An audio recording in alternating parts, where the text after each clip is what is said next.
بسم اللہ الرحمن الرحیم۔ اللہ کے نام سے شروع جو نہایت مہربان ہمیشہ رحم فرما۔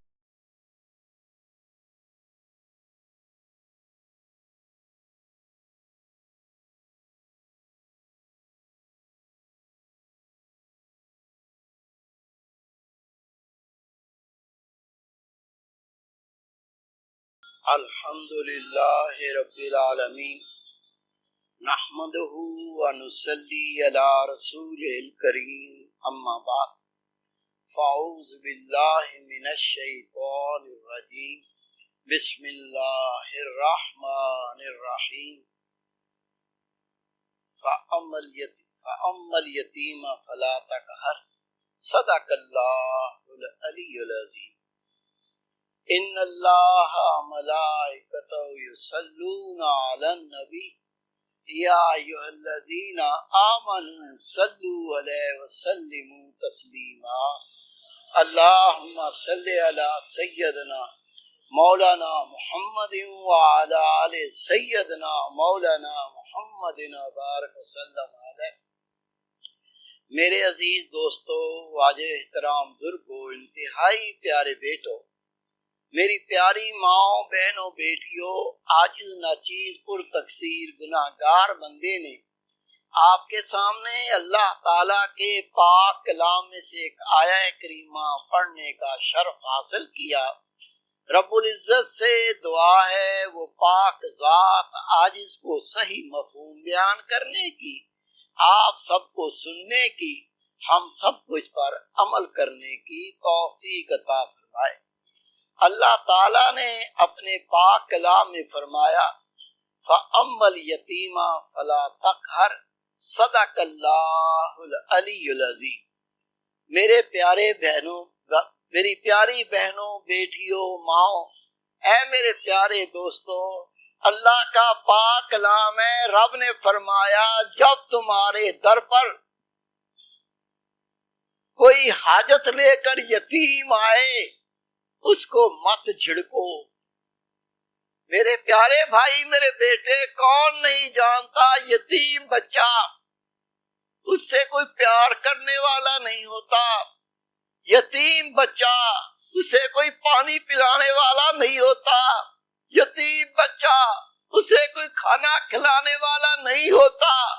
وہ ٹوٹ پھوٹ کا شکار ہوتا ہے۔ اسے جب کوئی پیار کرنے والا نہ ہو، اس کی زندگی مایوسی کے سوا کچھ نہیں ہوتی۔ اگر وہ یتیم بچہ جس کی نہ ماں ہے نہ باپ ہے تیرے گھر پر آ جائے، تیرے در پر آ جائے اور اللہ کی رضا کے لیے تجھ سے کوئی سوال کرے، اگر آپ نے اسے جھڑک دیا، خدا کی قسم اس کا دل تو کرچی کرچی ہو جائے گا، اس کا دل تو ٹوٹ جائے گا۔ اس لیے اللہ تعالیٰ نے اپنے پاک کلام میں ارشاد فرمایا جب کوئی یتیم تیرے گھر پر کوئی حاجت لے کے آتا ہے اسے مت جھڑکو۔ میرے پیارے بھائی، میرے بیٹے، حدیث پاک اللہ کے رسول حضرت محمد مصطفیٰ احمد مجتبی نور مجسم صلی اللہ علیہ وسلم کا ارشاد مبارک ہے، جس نے 3 یتیموں کی کفالت کی۔ اللہ کے محبوب فرماتے ہیں جس نے 3 یتیموں کی کفالت کی، یعنی اس کے کھانے کا، پینے کا، پہننے کا انتظام کیا، اللہ تعالی اس کو تمام رات اللہ کی نماز پڑھنے کا ثواب عطا فرماتا ہے، اور دوسرا اس کا تمام دن روزہ رکھنے کا ثواب عطا فرماتا ہے، اور تیسرا نبی پاک صلی اللہ علیہ وسلم فرماتے ہیں اس نے صبح سے لے کر شام تک ننگی تلوار سے جہاد کیا، اللہ اس کو یہ ثواب عطا فرماتا ہے۔ پھر میرے پیارے رسول پاک صلی اللہ علیہ وسلم نے فرمایا اے میرے پیارے صحابہ، یہ شخص جس نے 3 یتیموں کی کفالت کی، آپ نے یہ درمیان کی انگلی اور شہادت کی انگلی ملا کے فرمایا وہ شخص جنت میں اس طرح میرے ساتھ ہوگا۔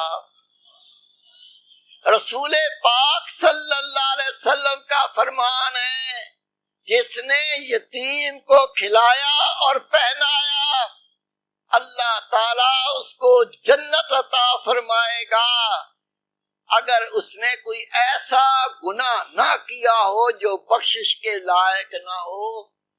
میرے پیارے بھائی، میرے بیٹے، اندازہ لگائیں، فقط وہ گناہ جسے اللہ معاف نہیں کرے گا، اس نے وہ گناہ نہ کیا ہوگا، کسی یتیم کو کھلایا ہوگا اور پہنایا ہوگا، اللہ رب کریم اسے جنت عطا فرمائے گا۔ آپ سب جانتے ہیں شرک ایسا گناہ ہے جو اللہ تعالیٰ توبہ کیے بغیر معاف نہیں کرے گا، اور قرآن پاک میں قاتل کے لیے حکم دیا، جس نے بغیر شرعی عذر کے، بغیر کسی حکم کے کسی کو ناجائز قتل کیا ہوگا، یہ ہمیشہ ہمیشہ جہنم میں رہے گا، اس کی بخشش نہیں ہوگی۔ میرے پیارے بھائی، میرے بیٹے، حدیث پاک اللہ کے محبوب فرماتے، جس نے کسی یتیم کے سر پہ ہاتھ پھیرا، جتنے بالوں کو اس کا ہاتھ مس ہوا، اللہ تعالیٰ اسے اتنی ہی نیکیاں عطا فرمائے گا۔ نبی پاک صلی اللہ علیہ وسلم نے فرمایا، جب کوئی کسی یتیم سے شفقت کرتا ہے، اس سے پیار کرتے ہوئے اس کے سر پہ ہاتھ پھیرتا ہے، رسول پاک کا فرمان ہے، جتنے اس یتیم کے جسم پر بال ہیں، ہر بال کے صدقے میں اللہ اس کو ایک نیکی عطا کرتا ہے، ایک گناہ معاف کرتا ہے، اور ایک رتبہ جنت میں بلند فرماتا ہے۔ حضرت امام غزالی رحمۃ اللہ علیہ فرماتے ہیں، ایک شخص نے یتیم بچے کو دیکھا، اس کے لیے دیکھتے ہی اس کی آنکھوں میں آنسو آ گئے۔ یہ بندہ بہت گناہ گار تھا، لیکن یتیم کو دیکھ کے دل نرم ہو گیا، اس کے کپڑے پھٹے ہوئے تھے، اسی وقت گیا اور اس کو بہترین پوشاک لا کر پہنائی۔ رات کو سویا، جیسے ہی آنکھ لگی کیا دیکھتا ہے، حشر کا میدان ہے، شور مچا ہوا ہے، ہر بندہ پریشان ہے، روتے پھر رہے ہیں، اور اس کو بھی اللہ کے فرشتوں نے پکڑا اور گھسیٹ کر جہنم تر لے کر چلے۔ کہتا ہے میں نے دیکھا جیسے ہی کچھ آگے گئے، وہ یتیم بچہ جسے میں نے کپڑے پہنائے تھے وہ آ کے سامنے کھڑا ہو گیا، اور اللہ کے فرشتوں سے کہتا ہے اسے چھوڑو، میں اللہ کریم کے پاس اس کو واپس لے کے جاؤں گا۔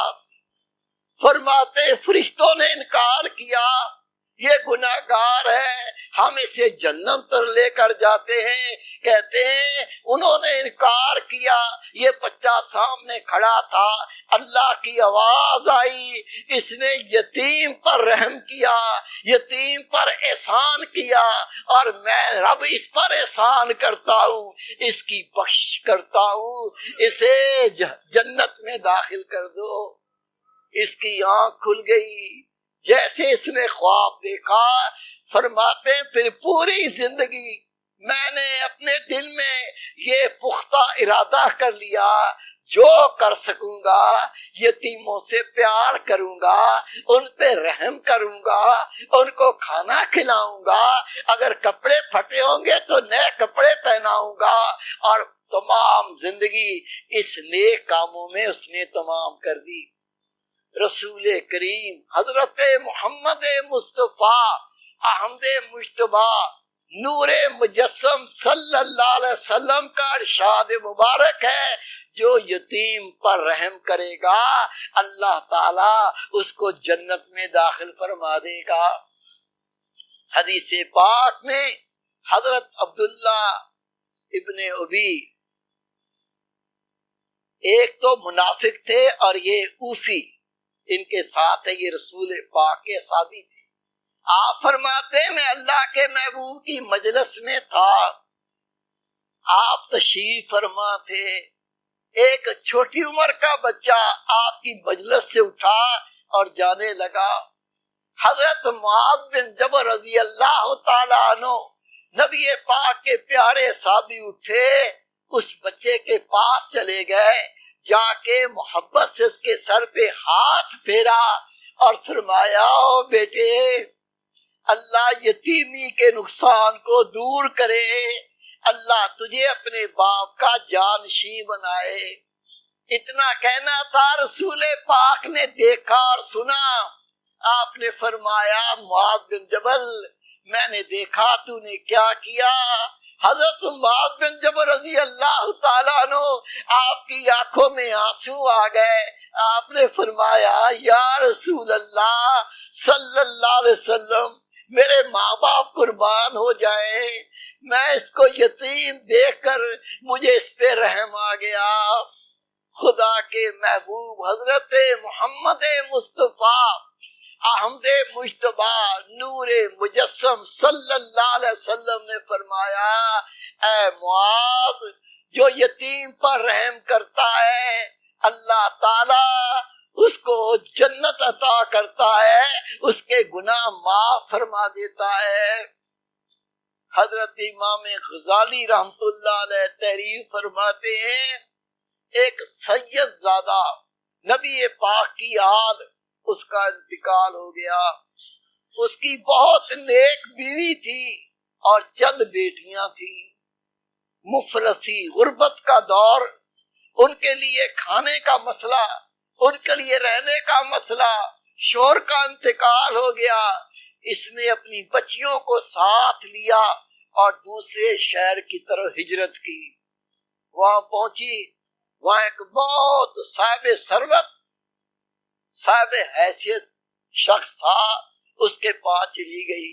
اسے کہا، میں ایک سید زادی کی بیٹی ہوں، سید زادے کی بیٹی ہوں، اس کا انتقال ہو گیا، یتیم بچیاں میرے ساتھ ہیں، میں اللہ کے لیے تجھ سے سوال کرتی ہوں، کھانے کا، پہننے کا اور رہنے کی جگہ کا۔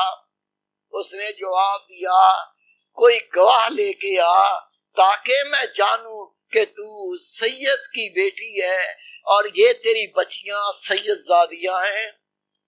وہ رو کے کہتی ہے، اے رئیس زادے، میں ایسے شہر میں آئی ہوں جہاں میرا کوئی جاننے والا نہیں، میں کیسے گواہ پیش کروں؟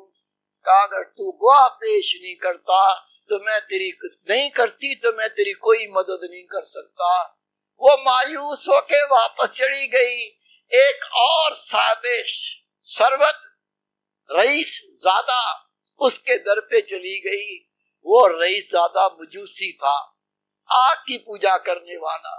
یہ پوری کہانی اس مجوسی کو سنائی، میں رسول پاک کے صاحبزادے کی بیوی ہوں، میرے ساتھ سید زادیاں ہیں، میں مفلس غریب ہوں، اللہ کے نام پہ تجھ سے سوال کرتی ہوں۔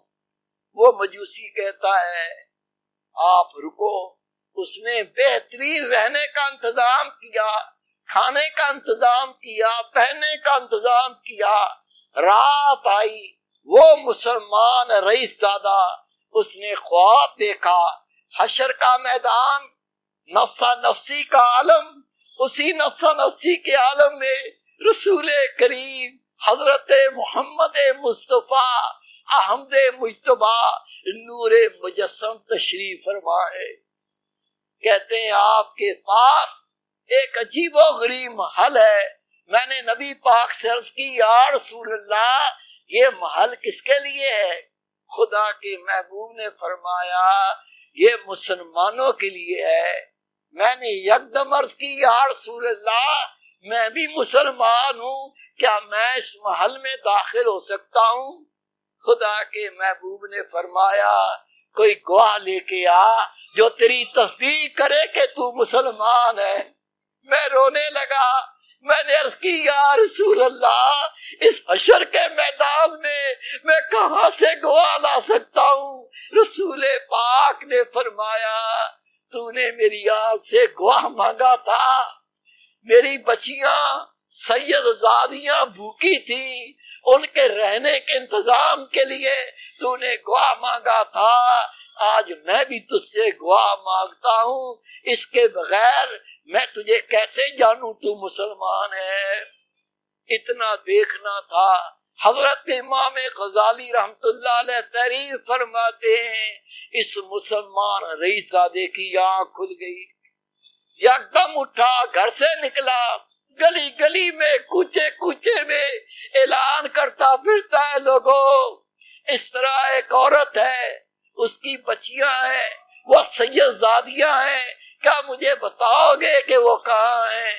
ڈھونڈتے ڈھونڈتے شام ہو گئی، آخر معلوم چلا کہ مجوسی کے گھر میں اس نے انہیں پناہ دی ہے۔ اس مجوسی سے ملا، کہا میں تجھے 1000 اشرفیاں دیتا ہوں، آپ یہ رسول پاک کی صاحبزادیاں اور ان کی ماں میری پناہ میں دے دو، میں ان کی کفالت کرنا چاہتا ہوں۔ مجوسی نے کہا یہ بچیاں میں تمہیں نہیں دوں گا، میں نے ان کی سکونت کا انتظام کر دیا، کھانے کا پہننے کا بھی انتظام کر دیا، میں ان کو نہیں دوں گا۔ یہ مسلمان کہتا ہے تو مجوسی ہے، میرا حق بنتا ہے، وہ مسلمان ہے، ان کی کفالت میں کروں۔ مجوسی کہتا ہے میں مجوسی تھا، اب مجوسی نہیں ہوں۔ ان سید زادیوں کی خدمت کر کے، تعظیم کر کے، گھر میں رکھ کے ایسی برکت عطا ہوئی، میں بھی کلمہ پڑھ کے مسلمان ہو چکا ہوں۔ اور وہ محل جو تو نے دیکھا، وہ محل جو تو نے دیکھا، رسول پاک نے مجھ سے وعدہ کیا، اس خدمت کے صلے میں اللہ تعالی مجھے وہ محل عطا فرمائے گا۔ میرے پیارے بھائی، میرے بیٹے، رسول پاک حضرت محمد مصطفیٰ احمد مجتبی نور مجسم صلی اللہ علیہ وسلم کا ارشاد مبارک ہے، وہ گھر برکت والا جس میں کوئی یتیم بچہ یا بچی رہتی ہو اور اس کے ساتھ اچھا سلوک ہوتا ہو۔ نبی پاک نے فرمایا وہ گھر بے برکت جس میں کوئی یتیم رہتا ہو اور اس کے ساتھ اچھا سلوک نہ ہوتا ہو۔ میرے پیارے بھائی، میرے بیٹے، یتیم اگر اللہ رب کریم توفیق عطا فرما دے، اللہ کی رحمت ہو جائے اور تجھے کوئی یتیم کی کفالت کرنے کی توفیق ہو جائے، اپنے لیے سعادت سمجھو۔ یتیم کے بارے میں نبی پاک کے اتنے ارشادات، میرے پیارے بھائی، ان کی کفالت کر کے گناہ معاف ہوتے ہیں، ان کی کفالت کر کے نیکیاں عطا ہوتی ہیں، ان کی کفالت کر کے جہنم سے نجات ملتی ہے، یتیم کی کفالت کر کے جنت کا بندہ حقدار ہو جاتا ہے۔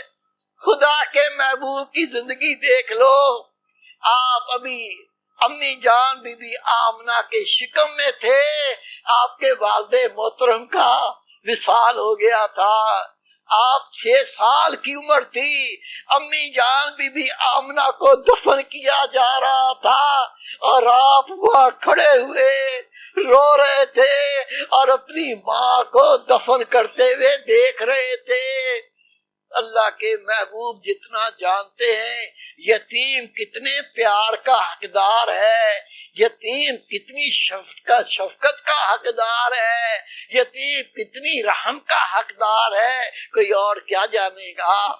اللہ رب کریم ہمیں یہ توفیق عطا فرمائے، اگر اللہ تعالیٰ نے کفالت کی قوت دی ہے تو ہم بھی یتیموں کی کفالت میں بھرپور طریقے سے حصہ لیں، تاکہ اللہ رب کریم ہم سے راضی ہو جائے۔